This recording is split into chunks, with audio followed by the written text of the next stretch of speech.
magnitude of the handicap against the player who goes first should depend on the relative strengths of the two players. So how is that determined? Back to the handicap issue in general, the so-called Comey. See, Mr. Eng, who is the tycoon who put up most of the money for the Eng Foundation, also wrote a book on rules.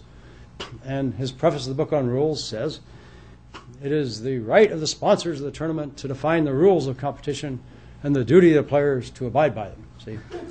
So there's a power struggle, contentious issue over who sets the Comey. See?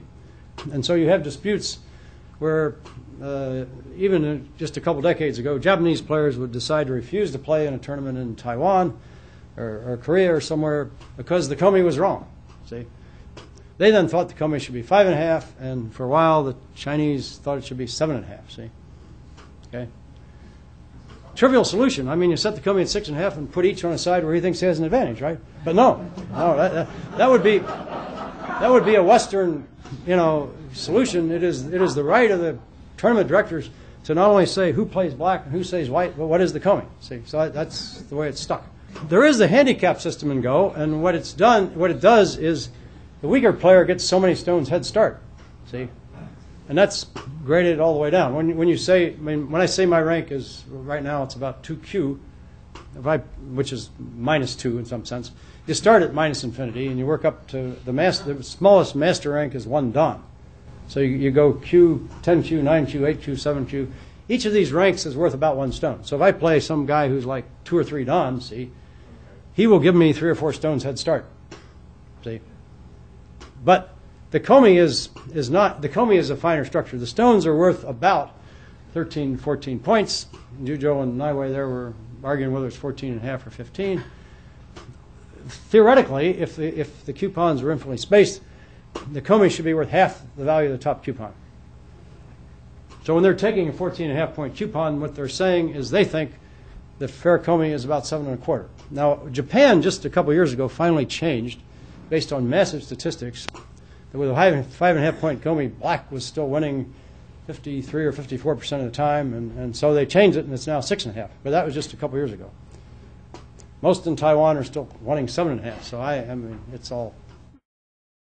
It sounds like computer programs have been far more successful at chess than Go. Is that yes. The relative difficulty or the relative resources put into? Well, that's a Western DARPA style view. That yes, we had a lot of resources. My own view is that the paradigm that is used to play checkers and chess, and maybe Othello, is unique to checkers, chess, and Othello. I don't believe you can write a great program to play dots and boxes like an expert or many of these things. See, the reason it works is that in chess and checkers, the kibitzer is sitting there looking at the game between two pros. He can count, I mean, he knows a little. He knows, white's captured a rook and black got only a knight in return. So he does this calculation. It looks like that player's 2 points, two pawns ahead or something. And so he believes that that's an advantage, right? 90% of the time he's right. And in fact, unless something pretty big happens fairly soon, like a capture or some checks start happening, unless there's some activity pretty soon, very likely this 1 point advantage will turn into a win.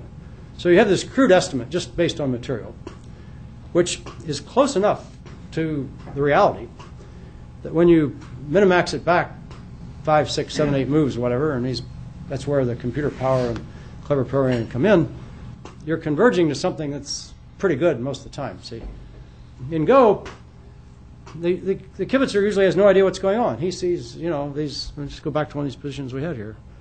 Yeah, that's this one. That's a good one.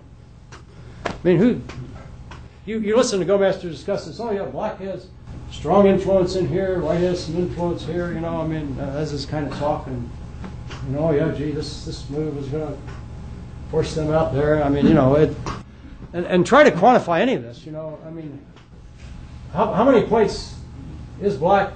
Likely does this influence get him in here? You never get an answer, and the kibitzers have no idea. So the programs try to estimate these things in various ways.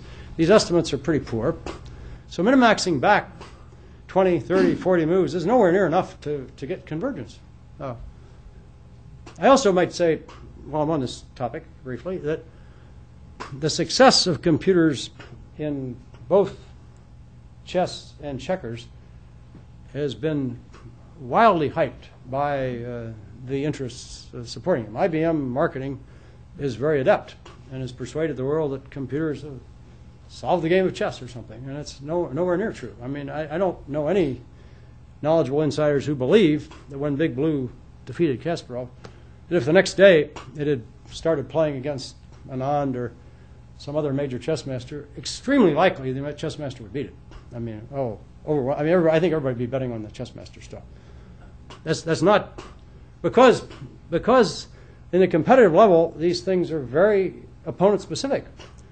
And Big Blue had among its team a very serious chess master who had studied all the games of Kasparov and wrote all that in. They were also very secretive and would not let Kasparov see any game that had been played by Big Blue, for instance. So that's problem one. Problem two, Kasparov did make a very bad blunder in one game, so much so that the real economic skeptics among us observe that this is a situation where bribery would be very easy. I mean, well, stop and think. As is true with Ing. I mean, it's a strange thing. See, the human doesn't get the kid doesn't get anything much for. I mean, he gets $25,000 for beating the computer. See, the computer wins, the computer gets $1 million, right? So why didn't the computer bribe the kid?